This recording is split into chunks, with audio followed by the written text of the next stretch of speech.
The Lakers, in a surprising turn of events, added another roster to their quest for another NBA title, bringing Christian Wood into the mix. Many thought the ship was gone regarding Woods joining the Lakers, especially after recent changes.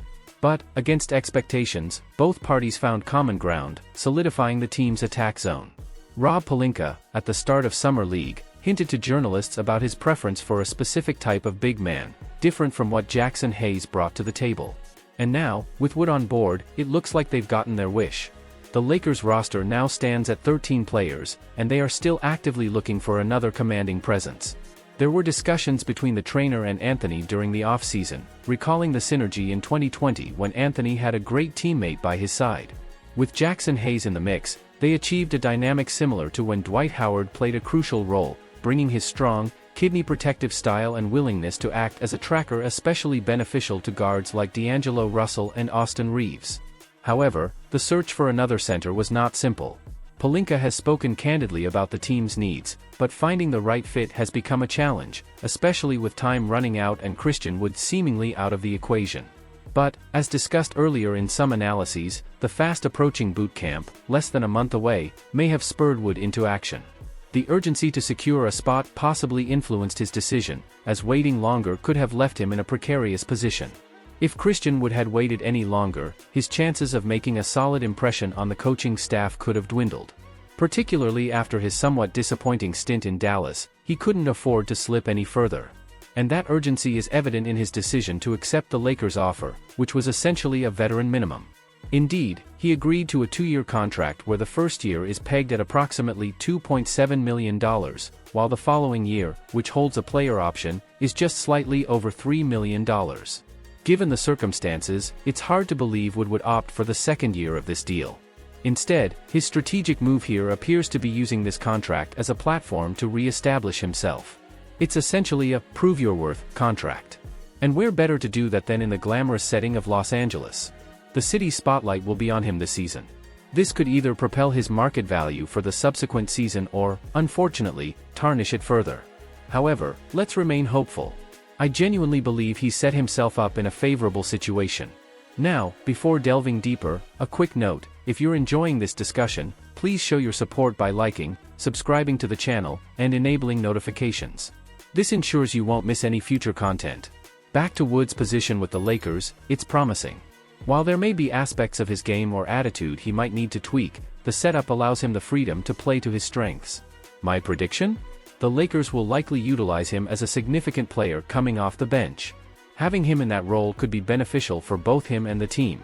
Inserting Christian Wood into the starting lineup might place an undue defensive load on LeBron James, who's nearing his 40th birthday.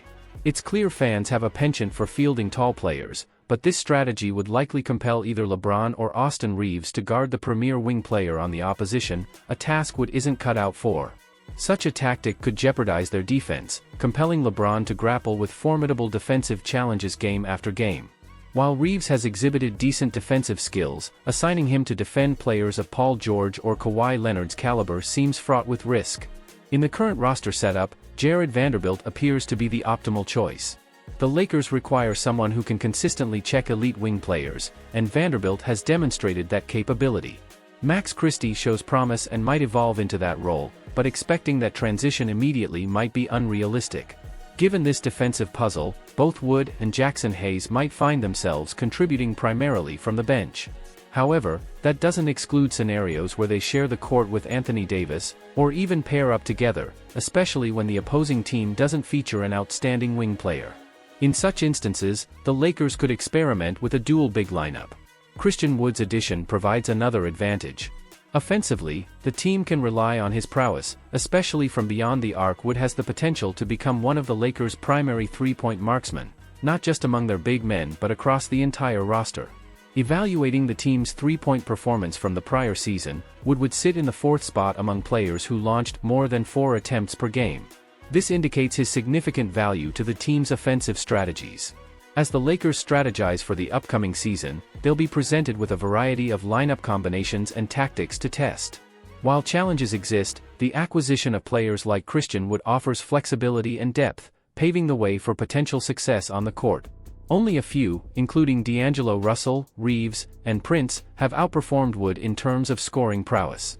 Despite his occasional defensive lapses, Wood's offensive contributions, particularly in floor spacing, are undeniable. It's rare to find big men with such a talent for long-range shooting.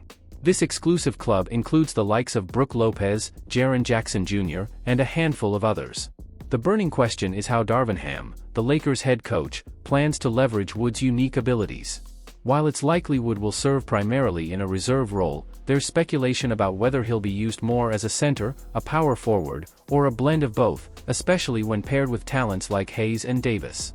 Christian Wood's strengths undoubtedly lie on the offensive end, particularly when he's fully engaged. However, his defense has been a cause for concern. In a center position, he often struggles as a consistent rim protector and can be exploited by more strategic offenses. On the other hand, when positioned as a power forward, his speed doesn't always match up with many of his counterparts. Sure, he can manage defensively against less aggressive players or those who prefer to stick to the perimeter, but such defensive assignments are limiting. Interestingly, while Wood averages a commendable block per game in roughly 25 minutes of play, it doesn't necessarily label him as a stalwart defender. At best, he's average when he fully dedicates himself to defense, but commitment has often been the missing ingredient in Wood's game. Darvin Ham, known for his defense-first approach, may find integrating Wood into his system a challenge. History shows that Ham has not hesitated to sideline players like Mo Bamba, Thomas Bryant, and Wenyen Gabriel when they haven't lived up to defensive expectations. This could suggest potential compatibility issues between Wood's style and Ham's coaching philosophy. As the season unfolds, it'll be fascinating to see how this dynamic plays out and if Wood can adapt to fit into the team's broader defensive strategy. And if Darvin Ham, known for his stringent approach, was willing to sideline players like Mo Bamba and Thomas Bryant, it isn't hard to imagine Christian Wood facing a similar fate should he not meet expectations. Indeed, murmurs about Wood's attitude have occasionally surfaced, and if there's truth to those, one can wonder how he would react to decreased playtime or being completely sidelined. Wood, whose efficacy can sometimes be matchup dependent, could find himself in challenging situations with the Lakers. After all, the Lakers' strategy isn't just about allocating playtime, it's about extracting value from every minute on the court in pursuit of victories and, ultimately, championships. Christian Wood, given his capabilities, certainly possesses the potential to contribute immensely. However, for him to alter prevailing perceptions and truly integrate into the team's vision, he'll need to be fully committed. This means adapting to required roles, exuding professionalism, consistently displaying defensive tenacity, and, of course, maintaining his offensive prowess. Undoubtedly, Wood has the skill set, but navigating this new challenge may be an uphill task.